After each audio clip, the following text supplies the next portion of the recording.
नमस्कार, मैं हूं सचिन कुमार और आप देख रहे हैं सचिन की बात। लोकसभा चुनाव 2024 में आज मायावती ने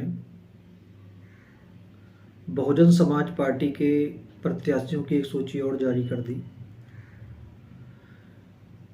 इस बारे में आपको पूरी जानकारी देंगे और उसके बारे में भी बताऊंगा कि उसमें क्या उन्होंने ऐसा किया जिससे कि ये लिस्ट चर्चा का विषय बनी हुई है पूरे राजनीतिक गलियारों में। आप देख रहे हैं सचिन की बात।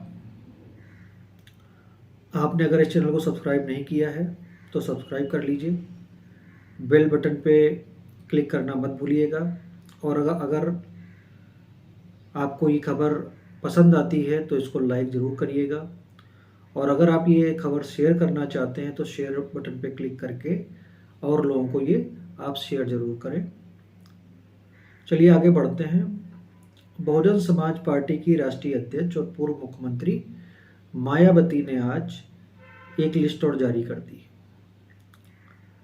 जिसमें आजमगढ़ से बाल भीम राजभर जो पूर्व प्रदेश अध्यक्ष है बीएसपी के, घोसी से बालकृष्ण चौहान, एटा से मोहम्मद इरफान, धौरहरा से श्याम किशोर अवस्थी, फैजाबाद से या अयोध्या से फैजाबाद सच्चिदानंद पांडे, बस्ती से दयाशंकर मिश्रा और गोरखपुर से जावेद सिमनानी और चंदौली से सत्येंद्र कुमार मौर्य और रॉबर्ट्सगंज से धनेश्वर गौतम एडवोकेट। इन 9 प्रत्याशियों की जो लिस्ट ये जारी हुई है, इसमें आपको मायावती की 2007 की एक सोशल इंजीनियरिंग का पता चल रहा होगा, जिसमें ब्राह्मण भी है, दलित भी है, ओबीसी भी है और मुस्लिम भी है। अब जैसे उन्होंने एटा से मोहम्मद इरफान को टिकट दिया है। एटा ये ओबीसी बहुल सीट मानी जाती है और यहाँ से अभी तक कल्याण सिंह के पुत्र राजू भैया जीत रहे हैं। तो इस बार एटा से इन्होंने मायावती ने मोहम्मद इरफान को टिकट दिया है। इसी तरीके से भीम राजभर आजमगढ़ से चुनाव लड़ेंगे। आजमगढ़ भी राजभर वोट बैंक वहाँ माना जाता है। फैजाबाद या अयोध्या कह सकते हैं, सच्चिदानंद पांडे ब्राह्मण प्रत्याशी उन्होंने उतारा है। बस्ती से दयाशंकर मिश्रा, ये भी ब्राह्मण प्रत्याशी उन्होंने उतारा है। और बड़ा दिलचस्प ये है कि गोरखपुर से जावेद सिमनानी को इन्होंने उतारा है। चंदौली से सत्येंद्र कुमार मौर्य और धनेश्वर गौतम रॉबर्ट्सगंज से दलित। तो आप अगर इनकी लिस्ट को देखें, और अभी तक मैं जो सपा और बसपा की प्रत्याशियों की लिस्ट का विश्लेषण कर पाया हूं, उसमें मुझे मायावती की जो प्रत्याशी चयन की जो प्रक्रिया है और जो उनके प्रत्याशियों का जो जातिगत समीकरण है, उसमें मुझे मायावती की लिस्ट ज़्यादा स्ट्रांग दिखती है।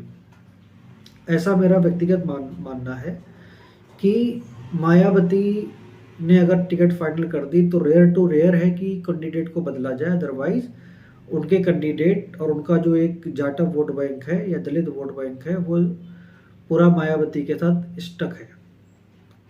तो अगर इस लिस्ट के बारे में मैं जो आपको आज जानकारी दे रहा हूँ इस सचिन की बात में, वो आपको ये बताने का प्रयास कर रहा हूँ कि इसमें इन्होंने पूरा जातिगत समीकरण जो यूपी और बिहार में ज़्यादातर देखने को मिलता है कि जातिगत समीकरण पे जिस बंदे ने काम कर लिया, जिस राजनेता ने काम कर लिया, वो एक लीडर के तौर पर उभरा है। यही 2019 के चुनाव में हुआ था।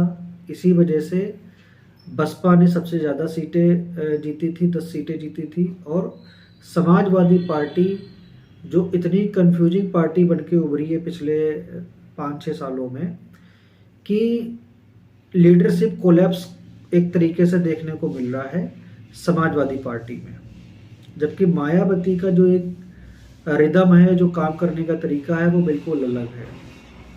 अभी भी मायावती ही लिस्टों को फाइनल कर रही हैं, कैंडिडेट्स को फाइनल कर रही हैं, संगठन को एक नई ऊर्जा दे रही हैं। तो आज की जो लिस्ट आपको देखने को मिली उसमें ब्राह्मण भी है, ओबीसी भी है, मुसलमान भी है। तो कहीं ना कहीं कहा सकता है कि मायावती वही 2007 का अपना एक सोशल इंजीनियरिंग जो उस समय एक टैगलाइन दी गई थी कि सोशल इंजीनियरिंग के माध्यम से मायावती सत्ता में पहुंची हैं 2007 में, वही देखने को मिल रहा है 2024 में। वो अलग बात है कि कहीं कहीं कई ऐसे लोकसभा क्षेत्र हैं जहां पर ऐसा कहा जा रहा है कि मायावती ने डमी कैंडिडेट उतारे हुए हैं वोट काटने के लिए, बट मैं ऐसा कम मानता हूं। मायावती के बारे में कहा जाता है कि वो एक बहुत ही निडर और एक बहुत ही अच्छी डिसीजन मेकिंग लीडरशिप उनके पास है। बट कुछ सालों में जिस तरीके से बसपा कमज़ोर हुई है उसका कारण भी ये है कि कई ज़मीनी नेता उनकी पार्टी को छोड़ चुके हैं। नसीमुद्दीन सिद्दीकी, स्वामी प्रसाद मौर्य जैसे जो कद्दावर नेता थे वो पार्टी छोड़ चुके हैं, और सतीश चंद्र मिश्रा सुप्रीम कोर्ट के एडवोकेट और राष्ट्रीय महासचिव पूरे चुनाव में, लोकसभा चुनाव में वो कहीं नहीं दिख रहे हैं। पूरे चुनाव में अगर आप देखें, वैसे सतीश चंद्र मिश्रा एक ब्राह्मण चेहरे के रूप में बसपा में माने जाते हैं, बट पिछले कुछ दिनों से मैं देख रहा हूँ कि सतीश चंद्र मिश्रा पार्टी के कार्यक्रमों से और मीडिया से दूरी बनाए हुए हैं। इसका कारण क्या है अभी तक इस बारे में पता नहीं चला है, बट कहा जाता है कि मायावती ने कहीं ना कहीं उनको साइडलाइन किया हुआ है और नेताओं की वजह से, क्योंकि मायावती चाहती है कि आकाश आनंद जो इनके भतीजे हैं उनको प्रमोट किया जाए, उनको आगे लाया जाए और आने वाली जो नई पीढ़ी है उसको स्थान दिया जाए। तो कहीं ना कहीं मायावती ने इस लिस्ट के माध्यम से हलचल तो मचाई है राजनीतिक गलियारों में, और कहीं ना कहीं उन्होंने सोशल इंजीनियरिंग के माध्यम से ये बताने का प्रयास किया है कि अभी भी बसपा ने हार नहीं मानी है और ज़्यादा से ज़्यादा सीट जीतने का प्रयास बसपा कर रही है। कैंडिडेट का भी चयन बहुत ही सधे तरीके से किया जा रहा है, ज़्यादा कैंडिडेट को बदला नहीं जा रहा है। जिसको एक बार टिकट दे दिया वो ज़मीनी स्तर पर जाकर अपना प्रचार कर रहा है। वो अलग बात है कि मायावती ने अभी तक कोई भी रैली नहीं की है और मायावती अभी ज़मीनी स्तर पर कहीं दिखाई नहीं दे रही है। सिर्फ आकाश आनंद ने पश्चिमी यूपी में कई लोकसभा क्षेत्रों का भ्रमण किया है।